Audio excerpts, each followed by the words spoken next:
사망 권세께 드리고 부활하신 참 좋으신 우리 주님의 평안과 은총이 오늘 부활주일 예배에 참석하고 계신 모든 분들에게 같이 하시기를 빕니다. 이스라엘에는 종교 명절, 그러니까 성경의 명절 외에도 현대 그 국경일이 있습니다. 대표적인 두 국경일이 한국과 같은 그 현충일의 그 욤 하지카론이라는 그 현충일이 있고, 그 다음에 한국으로 그 독립기념일과 같은 욤 하츠마웃이라는 이 명절이 있습니다. 그런데 이 두 기념일은 딱 하루 사이로 떨어져 있어요. 가깝게. 욤 하지카론이 되면은 이제 2차 대전 때, 그리고 그 홀로코스트에 희생되었던 그 희생되었던 분들을 추모하고 슬퍼하는 그런 그 시간이라고 한다면, 그 다음 날인 독립기념일 하츠마웃 때는 온 사람들이 다 거리로 뛰쳐나와서 기쁨과 감격으로 축제를 합니다. 다른 사람, 이방인들의 눈에는 이게 하루살이를 두고 그렇게 깊이 슬퍼하다가 깊이 기뻐하는 이런 것이 낯설고 좀 어색하게 보이지만, 그 하루를 두고 이게 극적인 반전이 일어나는 그 이스라엘의 역사를 보면 이해할 수도 있습니다. 특히 2000여 년 전 예루살렘에서 바로 이러한 반전의 역사가 있었습니다. 예수님께서 십자가에 돌아가신 후에 큰 슬픔과 절망에 빠져 있던 제자들이 그 다음 날 부활의 아침에 거리로 뛰어나와 주님 부활하셨다라는 그 기쁨의 소식을 전하기 시작했습니다. 이 기쁨의 소식은 창세 이후 모든 인류가 간절히 기다리던 그 사망의 권세가 꺾였다, 사망의 권세가 무너졌다라는 최고 승리의 소식이었습니다. 이 기쁨의 소식은 오늘날에도 유효하고 절망과 슬픔에 빠진 우리들에게 영원한 생명에 대한 소망을 갖게 하는 가장 놀라운 소식이고 가장 놀라운 감격의 소식입니다.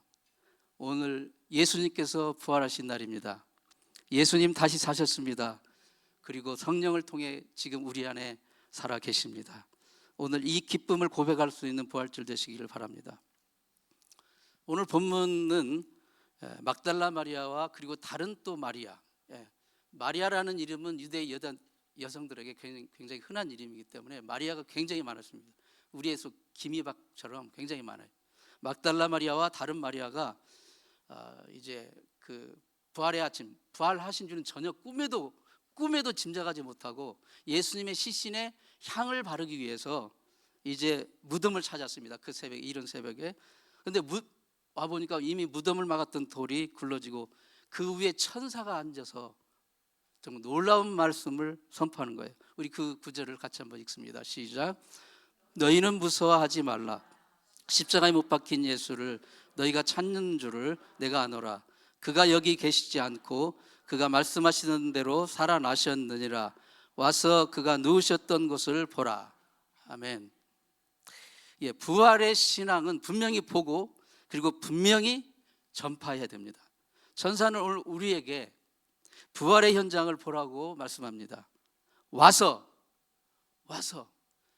그가 누우셨던 것을 보라. 그는 여기 계시지 않고 살아나셨느니라. 그가 누우셨던 것을 보라 라는 이 천사의 메시지는, 그 의미는 무엇입니까? 첫 번째로 빈 무덤의 메시지를 깨달으라는 것입니다. 빈 무덤의 메시지. 예수님의 부활은 이 빈 무덤에서부터 설명이 되어야 됩니다. 세계 4대 성인을 흔히 예수, 공자, 석가, 마호멧 이렇게 하죠. 근데 세계 4대 성인이라 할지라도 그들은 다 살다가 죽었어요. 죽어서 심지어 무덤이 지금도 있습니다. 공자는 죽어가지고 그 중국의 산동성에 그 무덤이 있어요. 한번 그림 좀 보여주실래요? 제일 이쪽 공자. 그 다음에 석가는 죽었을 때 그 몸을 태워서 사리를 한 곳에 묻지 않고 8곳에 나누어서 묻었어요. 그 중에 하나가 이제 그 부다가야라는 곳에 묻혀 있습니다. 마호멧도 살다가 죽었어요. 죽어서 사우디아라비아의 메디나라는 곳에 화려한 궁궐과 같은 그 무덤이 있습니다. 그런데 예수님은 무덤이 없어요. 예수님은 죽었다가 다시 살아나셨기 때문에 무덤이 비어 있습니다. 빈 무덤은, 시신이 없는 빈 무덤은 이미 무덤이 아닌 거예요. 이게 결정적인 차이입니다. 예수님은 부활하셨습니다. 부활하신 예수님을 막달라 마리아와 마리아가 부활하신 분을 찾으려고 간 게 아니에요. 죽어 있으리라고 생각하는, 시신이 그대로 있으리라고 생각하는 그분에게 예를 갖추기 위해서, 향을 바르기 위해서 갔던 거예요. 그런데 천사가 이미 무덤의 돌을 굴러내고 그 위에 앉아서 이 여인들에게 말합니다. 그렇게 한 이유가 무엇일까요? 천사가 무덤의 돌을 굴려낸 것은 부활하신 예수님이 힘이 없어가지고 무덤 밖으로 못 나오니까 나오실 수 있게끔 열어준 게 아니에요. 예수님은 이미 무덤에 없으세요. 부활하셨기 때문에. 예수님은 무덤의 돌이 막고 있든 막고 있지 않든 이미 부활하셔서 무덤 밖으로 나오셨어요.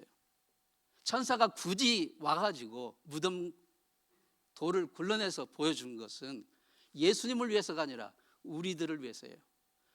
이분이 여기 계시지 않고 부활하셨다는 것을 부활의 현장, 부활의 증거로서 보여주시기 위해서, 심지어 그분이 몸으로 감쌌던 수의마저도 예수님이 다 개가지고 그대로 놓고 가셨어요. 예수님이 부활하셨는데, 야, 내가 지금 하도 엊그저께 시달려가지고 힘이 없어가지고 내가 무덤 문을 열 수 없으니 천사야 빨리 와서 좀 문을 열어달라. 그게 아니에요. 천사가 와서 무덤 문을 열어 제치고 그 위에 앉아서 무덤을 찾아온 여인들에게 말을 한 것은 부활하셨다, 부활의 증거다, 이것을 보여주기 위한 것이었습니다. 사람은 누구나 할 수만 있으면 하루라도 더 살기 원합니다. 어떤 누구도, 할머니들이 막 아프면서 빨리 죽어야지 하면 거짓말이라고 하지 않습니까? 어떤 누구도 단 하루라도 더 살길 원합니다. 죽음을 환영하는 사람은 없습니다. 세 친구가 차를 타고 가다가 교통사고를 만나서 다 죽었어요. 그래서 동시에 천국에 갔어요. 천국 입구 영빈관에서 환영 만찬이 있었을 때 똑같은 질문을 받았어요. 당신은 죽어서 당신의 시신이 관 속에 누워 있을 때 당신을 조문하러 온 문상객들이 당신을 보고 뭐라고 하는 말을 듣기 원하세요? 그럴 때 첫 번째 친구가 말했어요. 내가 그래도 관 속에 넣어서 나를 조문하기 위해서 온 문상객들이 나한테 해주는 말, 듣고 싶은 말은, 그래도 이 사람은 정말 훌륭한 아버지였고 정말 가정적인 사람이었어 라는 말을 듣기 원해요. 이렇게 말했어요. 두 번째 친구는 이렇게 말합니다. 나는 이 사람은 정말 자상한 남편이었고 미래 세대를 정말 일꾼을 키워낸 훌륭한 선생님이었어, 이런 말 듣기 원합니다. 세 번째 사람은 좀 생각하다가 이렇게 말했습니다. 저는요, 다른 말 다 필요 없고요, 이 사람 지금 움직인다 라는 말을 듣고 싶었어요. 사람은 누구라도 하루라도 더 살고 싶은 욕망이 있어요. 우리는 타인의 죽음에 대해서는 이러쿵저러쿵 말을 많이 합니다. 그런데 정작 그 죽음이 나의 문제가 됐을 때, 나의 사랑하는 가족의 문제가 됐을 때는 함부로 말할 수가 없습니다. 세상의 많은 종교와 사상들은 죽음에 대해서 죽음을 미화하거나 아니면 악마화하거나 해요. 그러나 성경은 죽음을 미화하지도 않고 악마화하지도 않아요. 죄에 빠진 사람은 누구나 반드시 한 번은 죽어야 되는 것이에요. 그러나 성경이 정말 말하고자 하는 것은 부활입니다. 부활이에요. 기독교는 부활의 종교입니다. C.S. 루이스는 예수님의 최대 업적은 그분이 부활의 메시지를 선포한 것이고, 부활하시기도 전에 이미 선포한 것이고, 그리고 그 메시지대로 다시 사신 것이다. 아까 읽으신 말씀대로 전에 내가 말했듯이, 전에 그분이 말했듯이 그가 말씀하시던 대로 다시 살아나셨느니라 하신 거예요. 그냥 부활은 어쩌다가 갑자기 우연히 발생한 사건이 아니라 그분이 말씀하시던 대로, 부활하시리라 말씀하시던 대로 다시 살아나셨다는 것. 무덤은 사람을 슬프게 합니다. 그래서 무덤을 찾아갔던 막달라 마리아와 다른 마리아도 하염없이 울었어요. 무덤을 가면서. 그러나 그 슬픔의 눈물은 빈 무덤을 확인하는 순간 충격과 함께 더 이상 울지 않고 슬픔이 멈춥니다. 빈 무덤의 메시지를 깨닫는 은혜가 있기를 바랍니다. 예수님이 놓으셨던 빈 무덤의 메시지를 깨닫지 못하면 신앙이 거기에 딱 스톡이 돼 있어요. 예수님의 부활을 우리가 받아들이지 못하면 신앙은 딱 거기에 머물러 있을 수밖에 없어요. 예수님이 우리를 위해서 죽으셨다는 것까지도 인정할지라도 그분이 부활하셨다는 것을 우리가 믿지 못하면, 그 부활의 신앙이 없으면 우리는 더 이상 전진하지 못하고 더 이상 승리의 열매를 맺을 수가 없습니다. 어느 마을에 게으른 의사가 있었어요. 이 동네에 어떤 부인이 위급하다는 연락을 받고 왕진 가방을 딱 들고 빨리 달려갔어요. 근데 환자의 방에 들어가가지고 좀 있다가 의사가 뛰어나와가지고 환자의 남편에게 빨리 송곳 좀 빌려달라고, 송곳. 그래서 송곳을 줬더니 이제 가지고 들어가서만 또 잠시 또 다 나와가지고 끌과 망치도 좀 빌려달라고. 그러니까 또 끌과 망치도 이렇게 줬어요. 들어갔는데 막 부인의 그 신음소리가 막 커지고 아프고 그러니까 남편이 참지 못하고 들어가서 도대체 우리 부인이 무슨 병입니까? 무슨 일입니까? 도대체 왜 그렇습니까? 그러자 의사가 말해요. 나도 아직 모르겠어요. 이 왕진 가방이 아직 안 열려가지고. 여러분, 우리가 신앙생활 할 때요, 예수 부활의 믿음, 부활에 대한 그 신앙이 없으면 왕진 가방조차 열지 못하는 거예요. 정말 생명의 역사를 우리가 경험할 수가 없습니다. 부활의 신앙. 빈 무덤을 보라, 그가 누우셨던 이곳을 보라 라는 그 천사의 메시지의 의미는 예수님 부활하셨다, 그 부활의 승리가 나의 승리라는 것을 확신할 때 우리는 승리의 신앙생활을 할 수가 있습니다. 두 번째로 누우셨던 것을 보라라는 이 천사의 선포의 메시지는 이 부활을 봤으면 부활을 증거하라는, 부활의 증인으로 살라는 메시지입니다. 빈 무덤 앞에서 예수의 부활을 확인한 막달라 마리아는, 그 마리아에게 천사는 이제 가서 이 부활의 사실을 빨리 제자들에게 알리고, 그리고 빨리 갈릴리로 가서 부활하신 예수님을 만나 뵈라는 소식을 전하라고 합니다. 누우셨던 것을 보라, 누우셨던 것을 보라라는 이 천사의 메시지의 뜻은 이 부활의 기쁜 소식을 우리가 봤으므로, 우리 부활의 신앙을 가졌으므로 이 부활의 소식을 전해야 되는 것입니다. 전해야 돼요. 지금 당신의 삶을 좌절과 어둠과 절망으로 못하는지 할지라도 부활의 주님께서 생명의 능력으로, 승리의 능력으로 우리에게 찾아오시고 그분을 만나신다면 우리가 죽어서도 다시 부활하고 전국에서 하나님을 뵙게 되리라는 소망을 가질 뿐만 아니라 지금 이 땅에 발을 딛고 살아가는 이 순간에도 그 부활의 믿음으로, 부활의 승리의 능력으로 좌절과 절망과 공포를 능히 이기며 살아갈 수 있게 되는 것입니다. 오직 예수님의 부활의 신앙만으로 가능한 것입니다. 영혼을 울리는 천상의 목소리라는 평을 받았던 흑인 여자 성악가 마리안 앤더슨 아실 것입니다. 오래전에 계셨고 오래전에 돌아가신 분인데 세계 성악계의 보석과 같은 존재였습니다. 가장 위대한 여성 성악가였습니다. 마리안 앤더슨, 흑인이었죠. 20세기의 가장 위대한 지휘자 토스카니니도 그녀의 노래를 듣고 100년에 한 번 나올까 말까한 위대한 목소리다, 하나님, 내가 그녀의 목소리를 들을 수 있어서 감사합니다, 그렇게 고백을 했어요. 토스카니니도. 그렇게 대단한 천상의 목소리의 탤런트를 가진 그녀라 할지라도 흑인이라는 이유로 숱한 차별과 학대와 고통을 받았습니다. 1939년 부활절 아침 때 워싱턴 DC의 그 링컨 메모리얼이라는 그 공원이 있어요. 거기 광장에서 그녀의 특별 콘서트가 열렸을 때 무려 7만 5천 명의 관중이 모였습니다. 그 콘서트를 하고 말미에 그녀는 이렇게 고백을 했습니다. 차별과 고통은 나에게 좌절을 가져다 주었지만 나중에는 이게 오히려 나를 강하게 해주었습니다. 주님 부활하셨습니다. 앉아있지 말고 주님과 함께 일어서십시오. 이렇게 선포를 했습니다. 우리는 고난과 실망, 상처와 절망 속에 있는 사람들에게 가 예수님 부활하셨다, 이 부활의 기쁜 소식을 전해야 될 사명이 우리에게 있습니다.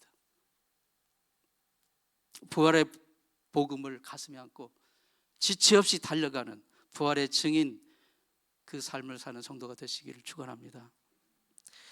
세 번째로, 누우셨던 것을 보라는 이 선포는 무슨 뜻입니까? 부활의 주님이 가져다 주시는 평강과 승리를 누리라는 것입니다.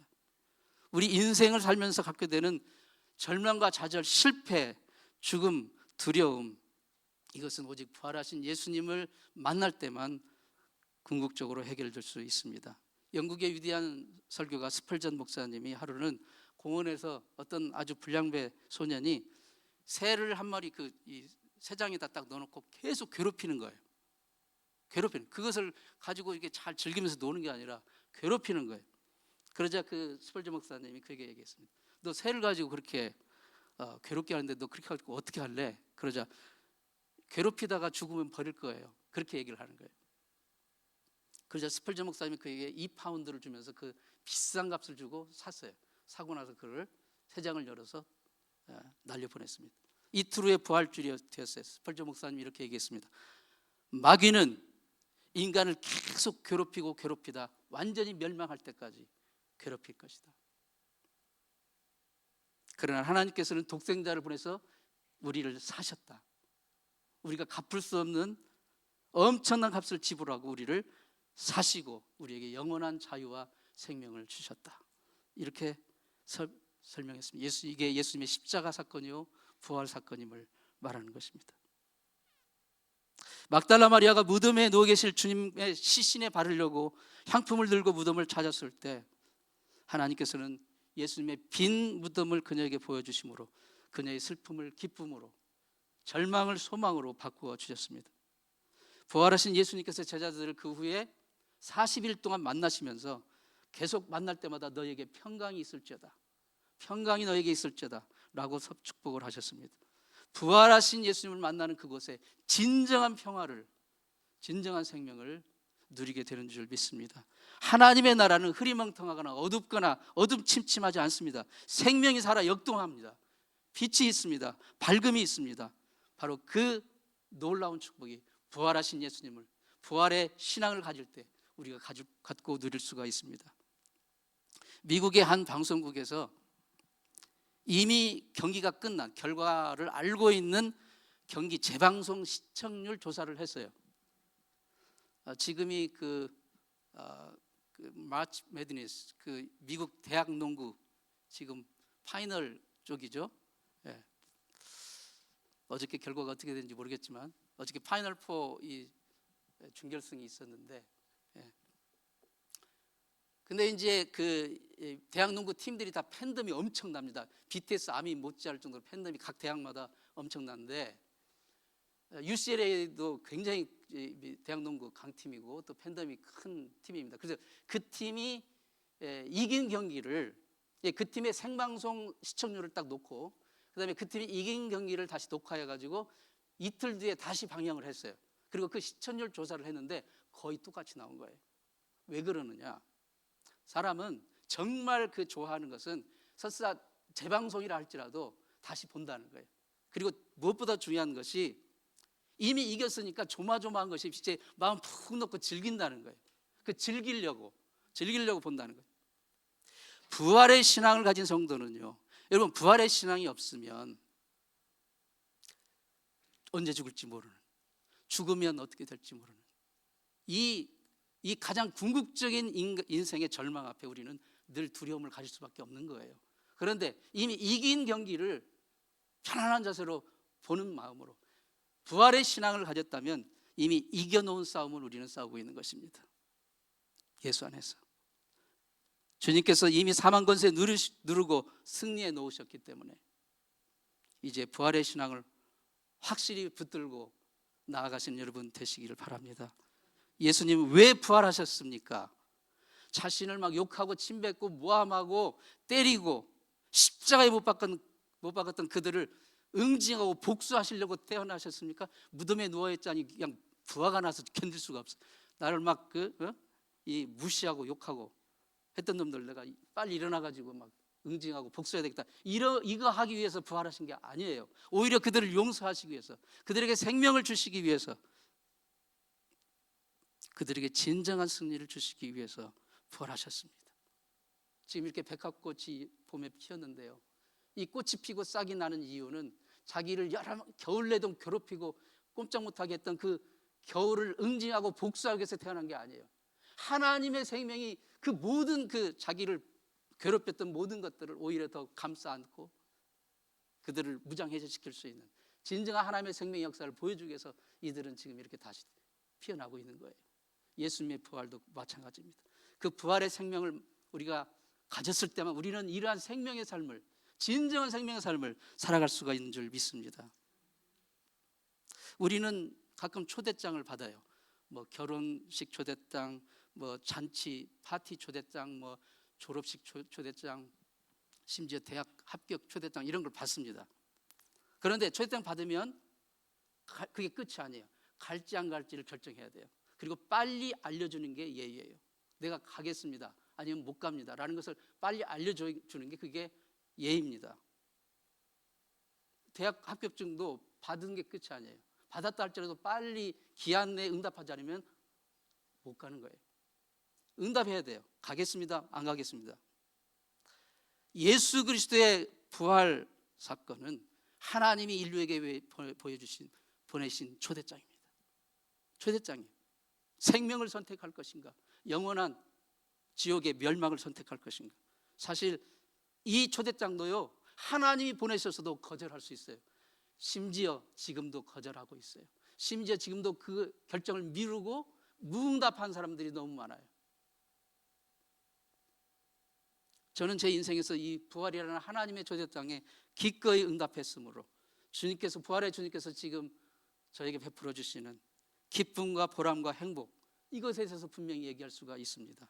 부활이라는 하나님의 마지막 초대를 받아들인다면 이 세상의 그 어떤 좌절과 실망과 어려움도 그게 끝이 아니라는 믿음을 갖게 되는 거예요. 억지로 그런 믿음을 가지려고 해서 갖는 게 아니라 부활의 초대장을 진심으로 받아들이는 우리는 죽음도 그게 끝이 아니고, 지금 현재 우리 겪고 있는 고난과 좌절과 절망도 그게 끝이 아니고 반드시 승리하리라는 이 놀라운 확신, 이것을 가지고 살고 있습니다. 어느 교회 유스그룹 여름 수련회 때 바닷가에서 열렸는데 전도사님이 유스그룹 아이들에게 야, 해변가 가가지고 조개 껍질 좀 주워와라. 하나씩 주워왔을 때 전도사님 물었습니다. 왜 조개 껍질이 되었냐. 그러자 각자 그럴듯한 얘기를 해요. 너희들 말도 다 일리가 있다. 그런데 조개 껍질이 된 것은 생명이 떠났기 때문이다. 조개살 생명이 떠났기 때문에 껍질만 남은 거다. 사랑하는 성도 여러분, 부활하신 예수님으로부터는 오는 참 생명의 능력을 우리가 경험하지 못한다면 우리는 껍데기뿐입니다. 껍질로 살다가 껍질로 가는 거예요. 사랑하는 성도 여러분, 사망 권세 이기시고 부활하신 하나님의 초대에 예스라고 응답하실 수 있기를 바랍니다. 예, 부활의 주님, 주님의 초대장에 응합니다. 나의 죄를 위해 십자가에 피 흘려 돌아가시고 사흘 만에 사망 권세 깨뜨리시고 부활하셔서 저에게 영원한 생명 주심을 믿습니다. 감사합니다.